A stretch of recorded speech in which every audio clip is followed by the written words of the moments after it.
Hi friends, இன்றைக்கி நம்ம சேனலில் என்ன பார்க்க போகிறோம் அப்படிங்கிறத உங்களுக்கு பார்த்தாலே தெரிஞ்சிருக்கும். கேக் தாங்க பண்ணி காட்ட போகிறேன். இதில் என்ன ஸ்பெஷல் அப்படின்னு பார்த்தீங்கன்னா, ஆரஞ்சு கேக் பண்ணி காட்ட போகிறேன். ஆரஞ்சோட தோலை வந்து துருவி எடுத்திருக்கேன். அதுக்கப்புறம் ஆரஞ்சு பல்ப்பும் கொஞ்சம் எடுத்திருக்கேன். அப்புறம் ஆரஞ்சு ஜூஸும் எடுத்திருக்கேன்.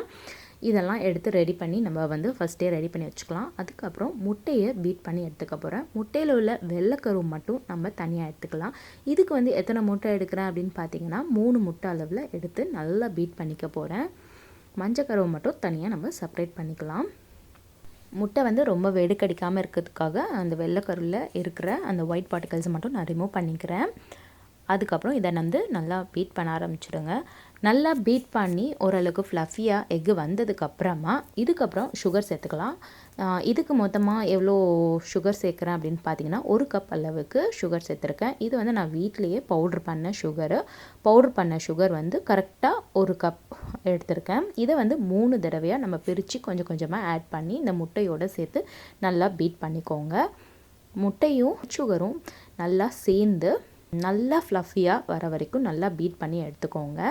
இப்போ பார்த்திங்கன்னா தெரியும், நல்லா ஃப்ளஃபியாக ஆகிடுச்சு முட்டை. இந்த அளவுக்கு வந்ததுக்கப்புறமா நம்ம வந்து முட்டையோட மஞ்சள் கருவை தனியாக எடுத்து வச்சுருந்தோம் இல்லையா, அதை வந்து ஒன்று ஒன்றா நம்ம சேர்த்துக்கலாம். சேர்த்து இதை கூட நல்லா மிக்ஸ் பண்ணி எடுத்துக்கோங்க. இப்போ நல்லா பீட் ஆனதுக்கப்புறமா நம்ம வந்து வெனிலா எசன்ஸும் இது கூட ஆட் பண்ணிக்கலாம். ஒரு 1 டீஸ்பூன் அளவுக்கு வெனிலா எசன்ஸ் சேர்த்து இதையும் சேர்த்து நல்லா பீட் பண்ணிக்கோங்க. இதில் வந்து இப்போது திக்காக ஃப்ரெஷ் ஆரஞ்ச் ஜூஸ் எடுத்து வச்சுருக்கேன். அது வந்து ஒரு 1/4 கப் அளவுக்கு சேர்த்துக்கிறேன். இப்போ வந்து ஆரஞ்சோட ஸ்கின்னை மட்டும் நம்ம வந்து துருவி நான் இதில் சேர்த்துக்கிறேன். ஆரஞ்சோட தோல் வந்து பார்த்திங்கன்னா மேலே உள்ளது மட்டும், அந்த ஆரஞ்சு கலரில் இருக்கிறத மட்டும் நீங்கள் துருவிக்கோங்க. ரொம்ப வந்து டீப்பாக உள்ள வரைக்கும் ஒயிட் ஸ்கின் வரைக்கும் நீங்கள் துருவிட வேண்டாம். இந்த ஆரஞ்ச் ஜஸ்ட் வந்து நம்ம சேர்க்குறதுனால ரொம்ப ஃப்ளேவராக ரொம்ப சூப்பராக இருக்கும். கண்டிப்பாக இதை மிஸ் பண்ணாமல் சேர்த்துக்கோங்க. இது கூட இப்போ அடுத்ததாக வந்து நம்ம ட்ரை இன்க்ரீடியன்ஸ்லாம் வந்து ஆட் பண்ண போகிறோம். அதுக்கு வந்து மைதா வந்து 1 கப் அளவுக்கும், பேக்கிங் பவுடர் வந்து ஒரு 1 டீஸ்பூன் அளவுக்கு, அப்புறம் வந்து பேக்கிங் சோடா வந்து ஒரு 1/4 டீஸ்பூன், உப்பு வந்து ஒரு பிஞ்ச் அளவுக்கு சேர்த்து இதெல்லாம் வந்து நல்லா சலிச்சு இந்த பேட்டரோடு சேர்த்து நம்ம வந்து சேர்த்துக்கலாம். இப்போ வந்து இதை நல்லா ஃபோல்ட் பண்ணி நல்லா வந்து மிக்ஸ் பண்ணிக்கலாம். இது கூட வந்து நான் ஆரஞ்சு ஃபுட் கலரும் சேர்த்துக்கிறேன். இது வந்து ஆப்ஷனல் தான், வேணான்னா நீங்கள் ஸ்கிப் பண்ணிக்கோங்க. ஜஸ்ட்டு வந்து நான் கலருக்காக தான் இதை சேர்த்துக்கிறேன். இதே வந்து ஆரஞ்சு ஃப்ளேவர் உள்ள கலர் எசன்ஸ் இருந்துச்சு அப்படின்னா அதையும் நீங்கள் சேர்த்துக்கலாம், இன்னமும் ஃப்ளேவராக இருக்கும். ஆனால் வந்து இதுக்கு வேறு எதுவுமே தேவையில்லை. நம்ம ஃப்ரெஷ் ஜூஸும் ப்ளஸ் இந்த ஆரஞ்சஸ்ட்டும் நம்ம சேர்த்துருக்கோம் இல்லையா, அதையும் நீங்கள் போட்டாலே போதும். இந்த கேக் வந்து நீங்கள் சும்மா சாப்பிடும்போதே ஆரஞ்சு ஃப்ளேவரோட ரொம்ப சூப்பராக இருக்கும். இதை வந்து க்ரீஸ் பண்ண பேனில் வந்து நம்ம வந்து எடுத்துக்கலாம். அவ்வளோதான், நம்மளோட பேட்டர் வந்து சூப்பராக ரெடி ஆகிடுச்சு. இந்த பேட்டரில் எந்த ஒரு ஏர் பபிள்ஸும் இல்லாமல் அதை வந்து நல்லா டேப் பண்ணி எடுத்துக்கோங்க. இதை வந்து 180 டிகிரி செல்சியஸில் ஒரு 20 நிமிஷம் பேக் பண்ணி எடுத்தேன். என்னோடய அவனுக்கு 20 நிமிஷம் ஆச்சு. ஒவ்வொருத்தவங்க அவனுக்கு ஏற்ற மாதிரி பேக்கிங் டைம் வந்து வேரி ஆகும். ஸோ அது பேக் ஆகிட்டுருக்கவே சரி, நான் ஆரஞ்சு சிரப் வந்து ரெடி பண்ண போகிறேன். இதுக்கு வந்து 1 கப் அளவுக்கு ஆரஞ்சு ஜூஸ் சேர்த்துக்கிறேன். இது கூட வந்து 1/4 கப் அளவுக்கு சுகரு சேர்த்து ஒரு கொஞ்சம் நல்லா திக்காக வந்ததுக்கப்புறமா, கொதி வந்து நல்லா திக்காக ஆனதுக்கப்புறமா ஆரஞ்சு பல்ப் எடுத்து வச்சுருந்தோம் இல்லையா, அதையும் நம்ம சேர்த்துக்கலாம். இது வந்து தொலி இல்லாமல் ஆரஞ்சோட பல்ப் மட்டும் எடுத்துக்கோங்க. ஆரஞ்சு தொலி இல்லாமல் உள்ள பல்ப்பை மட்டும் எடுத்துக்கோங்க. எடுத்து இதை வந்து நல்லா சுண்ட விட்டு இந்த மாதிரி திக்கான பதத்துக்கு வந்தோடனே நம்ம இதை இறக்கி ஆற வச்சிடலாம். இந்த ஜாம் வந்து சும்மா சாப்பிடவே ரொம்ப சூப்பராக இருந்துச்சுங்க. இதை ப்ரெட்டில் கூட நம்ம தடவி சாப்பிட்டுக்கலாம். ஆற இன்னும் கொஞ்சம் திக்காகவும் ஆகும். இப்போ கேக் பார்த்தீங்கன்னா பேக் ஆகி முடிஞ்சிடுச்சு. இதையும் வந்து நம்ம அந்த டின்லேருந்து ரிமூவ் பண்ணிக்கலாம். ரிமூவ் பண்ணிவிட்டு இதையும் நல்லா ஆற வச்சுடுங்க. கேக் ஆறும்போது மேலே ஒரு துணி போட்டு கொஞ்சம் நேரம் நீங்கள் மூடி வச்சு கேக்கை வந்து ஆற விடுங்க. ஏன்னா மேலே உள்ள லேயர் வந்து காயாமல் இருக்கிறதுக்காக. ரொம்ப ஆனால் சாஃப்டாக வந்துருந்தது. கேக் வந்து ரொம்பவே சூப்பராக இருந்தது.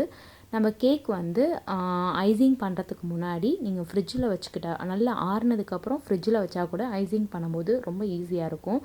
நான் இதை வந்து ஃப்ரிட்ஜில் தான் வச்சு எடுத்துக்க போகிறேன். கொஞ்சம் நேரம் நல்லா ஆறுனதுக்கப்புறம் நம்ம ஃப்ரிட்ஜில் வச்சு அதுக்கப்புறம் நான் ஐசிங் பண்ண போகிறேன். இப்போ பார்த்தீங்கன்னா விப்பிங் க்ரீம் வந்து விப் பண்ணி எடுத்துக்கலாம். இதுக்கு வந்து 500 ml அளவுக்கு விப்பிங் க்ரீம் எடுத்துக்கிட்டேன். அது கூட ஒரு 1 டீஸ்பூன் அளவுக்கு வெனிலா எசன்ஸும் சேர்த்துக்கிட்டேன். சேர்த்துட்டு இதை நல்லா பீட் பண்ண ஆரம்பித்தாச்சு. இதில் பார்த்தீங்கன்னா ஒரு 3/4 கப் அளவுக்கு 500 ml விப்பிங் க்ரீம் எடுத்ததுனால 3/4 கப் அளவுக்கு பவுடர் பண்ண சுகர் எடுத்திருக்கேன். அதையும் வந்து இடையில ஒரு 3 பங்காக பிரித்து இந்த விப்பிங் க்ரீம் வந்து பீட் பண்ணிகிட்டே இருக்கவே சரி நான் நடுவில் வந்து சேர்த்துக்கிட்டே இருக்கிறேன். இந்த மாதிரி நல்லா திக்காக நம்மளுக்கு கிடைக்கிற வரைக்கும் நல்லா பீட் பண்ணி எடுத்துக்கோங்க. நம்மளோட விப்பிங் க்ரீம் வந்து இப்போ ரெடி ஆகிடுச்சு. இதையும் வந்து கொஞ்சம் நேரம் நம்ம ஃப்ரிட்ஜில் வச்சுக்கலாம். இப்போ நம்ம கேக்கை வந்து எடுத்து கட் பண்ணி எடுத்துக்கலாம். நான் வந்து கொஞ்சம் நேரம் கேக்கை வந்து ஃப்ரிட்ஜிலேயே வச்சுட்டேன். ஸோ ஐசிங் பண்ணும்போது ரொம்பவே நல்லாயிருக்கும் அப்படிங்கிறதுக்காக நான் ஃப்ரிட்ஜில் வச்சுட்டேன். ஃப்ரிட்ஜில் வைக்கும்போது நல்லா கவர் பண்ணி வைங்க, கேக் வந்து காயாமல் இருக்கிறதுக்காக. இப்போ பார்த்தீங்கன்னா என்னோடய கேக்கு இந்த மாதிரி 2ஆக வந்து கட் பண்ணி எடுத்துக்கிட்டேன். நான் வந்து அகலம் வந்து அதிகமான உள்ள பேனில் வந்து பேக் பண்ணதுனால நான் வந்து 2ஆக தான் கட் பண்ண முடியும். இன்கேஸ் நீங்கள் வந்து ஹைட் அதிகமான டின்னில் போட்டிங்கன்னா நீங்கள் 3 லேயராக கூட கட் பண்ணி எடுத்துக்கலாம். இப்போ பார்த்தீங்கன்னா பைப்பிங் பேக்கில் வந்து நான் வந்து க்ரீம் வந்து ஃபில் பண்ணி வச்சுருக்கிறேன். இந்த பைப்பிங் பேக் வந்து நான் வெளியிலலாம் வாங்கலாம், வீட்டிலே பிளாஸ்டிக் கவர் இருந்தது. ஸோ அதுலேயே நான் வந்து எடுத்துக்கிட்டேன். நம்மளோட ஜாமும் ரெடியாக இருக்குது. சுகர் சிரப்பும் ரெடி பண்ணி வச்சுருக்கேன். சுகரும் ஒரு 3 டேபிள் ஸ்பூன் சுகரும் அதுக்கேற்ற மாதிரி ஒரு 1/4 கப்பு வந்து தண்ணியில் கலந்து வச்சுருக்கிறேன்.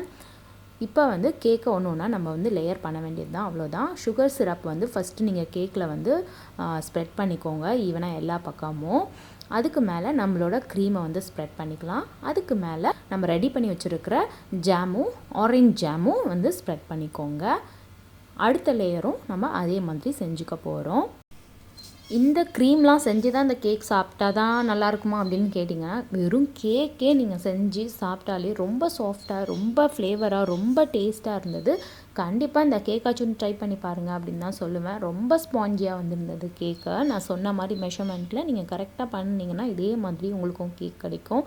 நம்ம கடைகளில் வாங்கி சாப்பிட்றத விடவே வீட்டில் நம்ம கையால் செஞ்சு சாப்பிடும்போது அது ஒரு தனி டேஸ்ட் தாங்க. இப்போ பார்த்தீங்கன்னா க்ரீம் எல்லாம் வந்து ஃபுல்லாக வந்து அப்ளை பண்ணுறேன்.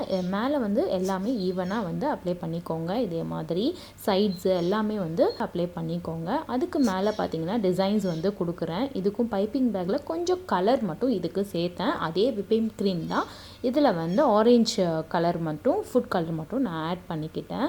ஸோ ஆரஞ்ச் கேக் அப்படிங்கிறதுனால அந்த ஃபுட் கலர் சேர்த்தா தான் கொஞ்சம் பார்க்க நல்லாயிருக்கும் அப்படிங்கிறதுக்காக. வேணான்னா நீங்கள் ஸ்கிப் பண்ணிக்கலாம். அவ்வளோதான், நம்மளோட டெக்கரேஷன்லாம் முடிஞ்சிடுச்சு.